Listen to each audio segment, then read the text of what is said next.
Manusia ni tuan-tuan, very complicated. Manusia ni, yang kata makhluk manusia ni apa tuan-tuan?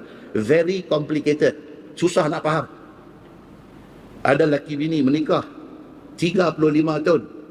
Tanya bini dia kata, saya tak faham lelaki saya ni.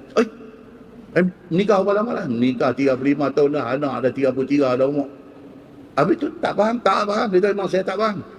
Tuan-tuan, dahsyat tak manusia ni? Manusia ni makhluk yang sangat complicated. Sebab orang putih kata apa? Maksud orang putih dia betul. Jadi kau mana pun kena masuk sikit. Orang putih kata, you can do 99 things to someone, and all they will remember is the one thing you didn't do. Nah, apa kata manusia ni complicated? Dia kata apa? You can do 99 things for someone. Kita pergi buat macam-macam kat dia ni. 99 benda dah kita buat baik dekat dia. Last kali apa dia? And all they will remember is the one thing you didn't do. Hak dia duk sebut, hang tak buat satu gitu. Ya Allah, yang kata manusia ni tuan-tuan, punya banyak kebaikan kita buat, dia boleh tak ingat. Dia duk sebut kita tak buat tu. Dahsyat tuan-tuan manusia ni.